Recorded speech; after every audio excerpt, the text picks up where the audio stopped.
hopefully setting up tarps and canopies can help us work outside a little longer.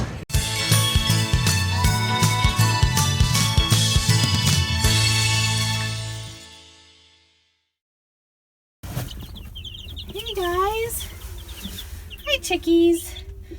Well, we have 6 left of the 15 that we got. 9 of them died. They all died within the first 24 hours, so we did send to the company to get more. We just keep them in the bathtub here and take them out when we need to shower and put them back. It's worked out pretty well. We put hot water bottles in to keep them warm. And this box helps keep the radiant heat in. It's worked out pretty well. Hi, little ones. This is what I want. How are you?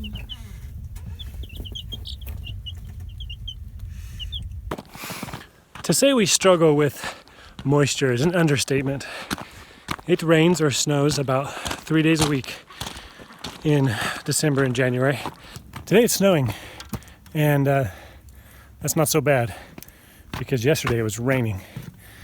And we ended up bringing a bunch of our timbers inside to work in here. It's funny because it's actually colder in here because there's no sunlight, but compared to being wet and in the rain, this is preferable. We were able to lay out all 4 posts yesterday, make all the marks that we made, and there's 4 16 20 mortises. And late in the day I realized that I had marked 16 of them wrong. 16 mortises I marked wrong. And that's the good news, because the bad news would have been that we cut 16 mortises wrong, and that didn't happen. So we caught it just in time. We were able to go back and move our marks over to where they needed to be. And hopefully we marked them clear enough that we'll cut them in the right place. But boy, if you were a stranger to the project, you wouldn't have any idea what to do with that because it's completely marked up like crazy. So in addition to that, I marked 2 tenons wrong. So out of the 24 marks, I think I did about 18 of them wrong. But it was pretty quick to correct, and today we'll be working back outside a little more light, and hopefully that'll make a difference.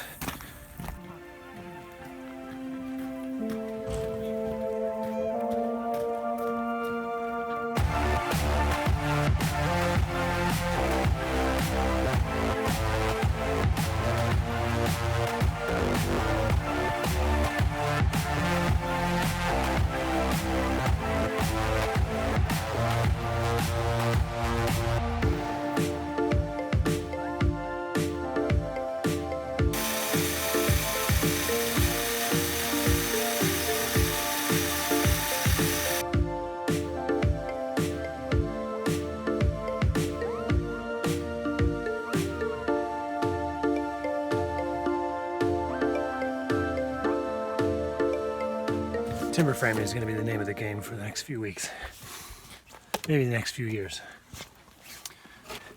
This is a post that's going to receive a big old beam and hold up the house, so it's important that it be done correctly.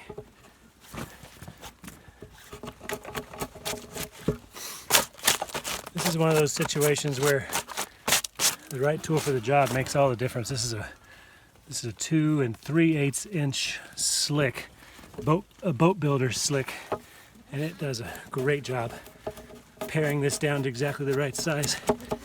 We don't always have the right tool for the job. Sometimes the right tool for the job is just your own brain and figuring out how to get around something that you don't own. But in this case, this is the thing right here. Got to keep it sharp. Sharpening tools is a discipline unto itself, which I haven't quite mastered. And frankly, I'm a little bit scared to sharpen an expensive tool like this for fear that I kind of make it less sharp than when I got it. But we have to sharpen it periodically.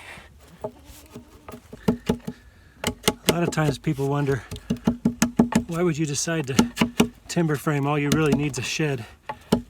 Put some people in, keep them warm for a little while. And that's true. This is definitely taking much longer than I thought it would. And we're not even a fifth of the way in, maybe. We've cut a lot of timbers on the sawmill, so that's awesome. But we still have a lot to do. It takes us about, well, I don't know, it takes us about 20 minutes to lay out, just to lay out the cuts on the timber like this. There's a lot of them, and they've got to be exactly right and doubled and triple checked before you start cutting into them. But we've gotten much faster. It took us an hour to do the first one. Now we're down to 15 or 20 minutes. And like a lot of things, you know, by the time you have done what we'll do is 7 of them, you got really good at it and you'll never do it again. So hopefully those lessons carry on to other steps in the process.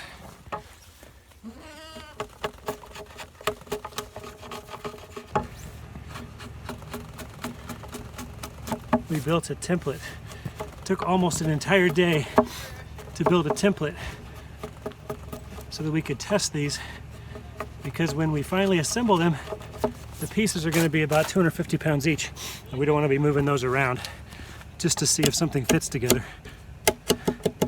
So we have a little 20 or 30 pound piece of wood here that we cut to shape, and that's going to fit right in here. Moment of truth.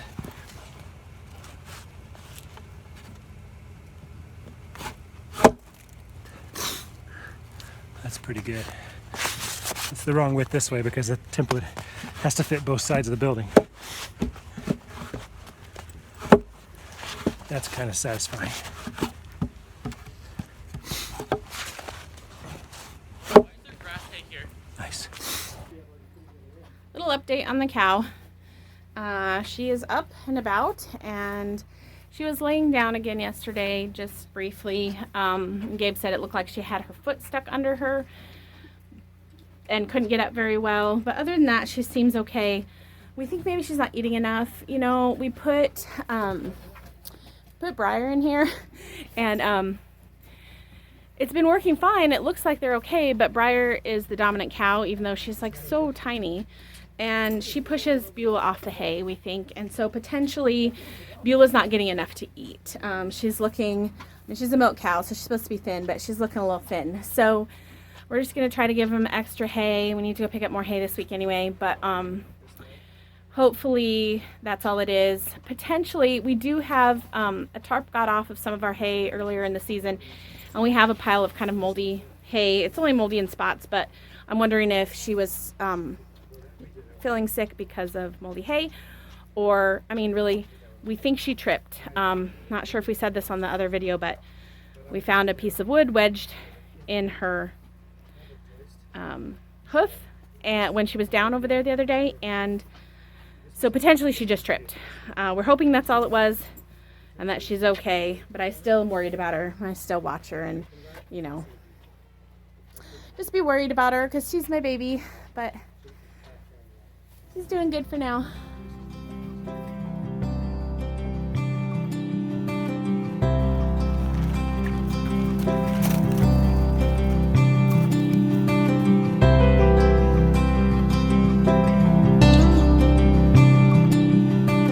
Okay, bring it in. Go slow. It's heavy. Okay. A little higher. Okay. All the way in. All the way in. There we go. Perfect fit. So we made a template